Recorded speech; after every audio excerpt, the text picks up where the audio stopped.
Well, do you see a collapse of the international monetary system or just the United States' financial system? Worldwide. I'll tell you what's happening. You want to know what's going on economically right now? Yep. Behind the scenes right now, France is broke. France basically about 2 months ago declared bankruptcy to most of the international banks. Germany's quite possibly not far behind. The euro hit. I've been doing some forex trading, and we had a really bad day because the euro hit $1.47 and change. That means that with the euro going up, that means that they can't export anything.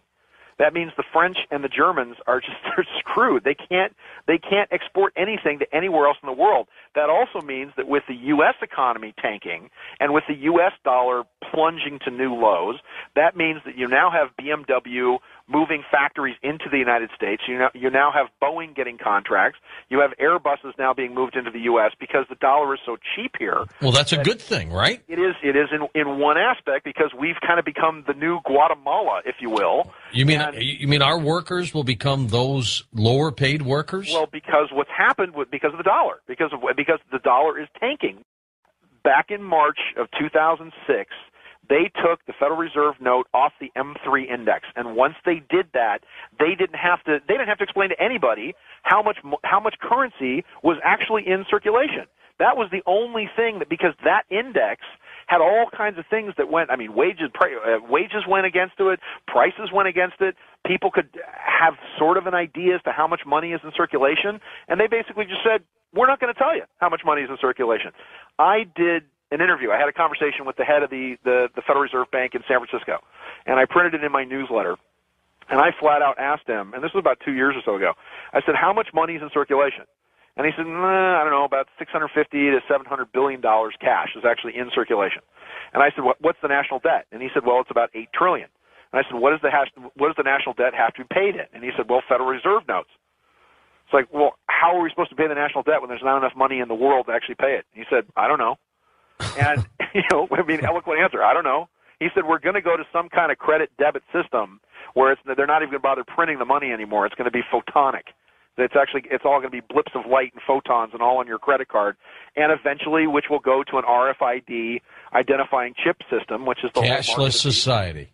Yeah, of course, a cashless society because now, and here's the really scary thing. I mean, the next step is there are people talking behind the scenes now that the euro is going crazy, that the central banks now have done the exact same thing to the Europeans that the Federal Reserve did to the United States beginning in 1913.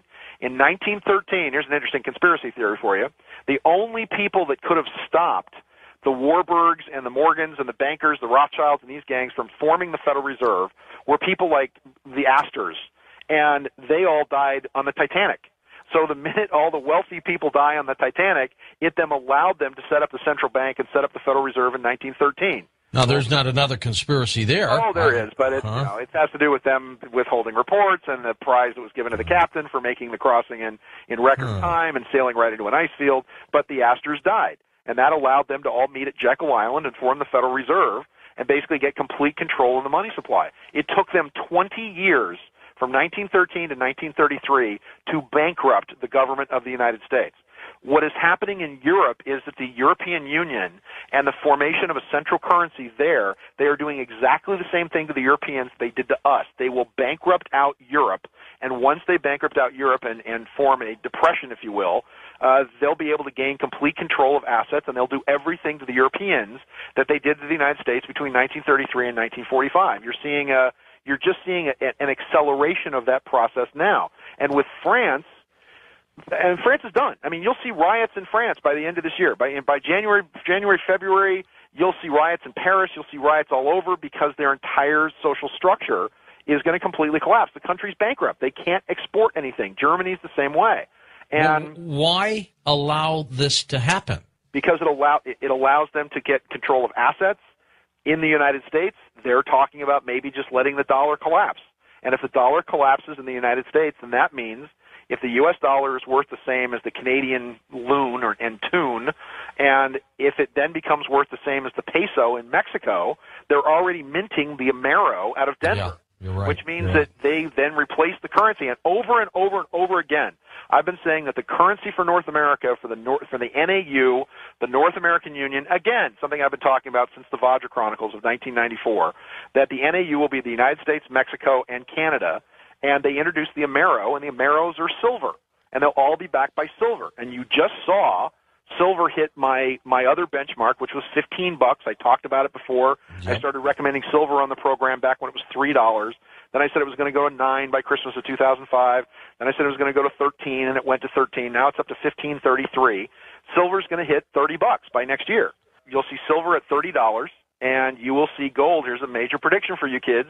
But let's talk about a year from now. Let's project out a year. Let's call it spring of 2008, but you'll see gold, and I never thought I would say this because I always figured when gold hits about 800 or 850, it's like the speed of light. The bigger gold gets, the more gold just seems to appear. Get the number out. How much? I'm talking $1,200. Wow.